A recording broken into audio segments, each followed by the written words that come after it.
చాలామంది వ్యక్తులు తమకు కలిసి రావటం లేదని ఏదో దోషం జరుగుతుందని భయపడుతూ ఉంటారు. నివారణ కోసం కొందరి వద్దకు వెళతారు. వారు ఫలానా పూజలు చెయ్యాలి అని ఒకరు చెబితే పేరులో దోషం ఉందని మరొకరు చెబుతారు. నీ చేతి రేఖల్లో అరిష్టం ఉందని మరొకరు భయపెడతారు.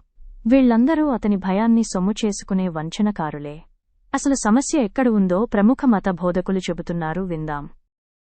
చిన్న కష్టం వచ్చేసరికి మమ్మల్ని సంప్రదించండి, 21 రోజుల్లో మీ సమస్యలన్నీ తీరిపోతాయి. సమస్యలన్నీ తీరిపోతాయంటే వీడు బెళ్ళెత్తడు పైకి పోతావు, అది ఎత్తడం. ఎంతసేపు ఏం చెబుతారంటే ఆ కొండకెళ్ళి బండకేసి బుర్ర బద్దలు కొట్టుకో అంతే. అక్కడ ఎవడో ఉన్నాడు, వాడిని దర్శించు, ఇక్కడ దీపం పెట్టి ఆ కొండ చుట్టూ తిరిగాయి, ఈ బండ చుట్టూ తిరిగాయి, కార్తీక మాసంలో గుండెండా దీపాలు పెట్టి, ఇంతే లెక్క. ఇక్కడ మొత్తం జిడ్డు అయిపోయింది, చచ్చిపోతున్నారు అర్చకులు కడుక్కోలేక. గుళ్ళకి వెళ్ళి నువ్వు పాలు పోసే, పెరుగు పోసే, నువ్వు పోయిదలుచుకున్నదల్లా పోసే, శివుడి మీద దేవుడు లోకమే పేడే. ఇవి చెబుతున్నారు. అందుకని నీ బుద్ధి మార్చుకోమని ఒక్కడు చెప్పట్లేదమ్మా.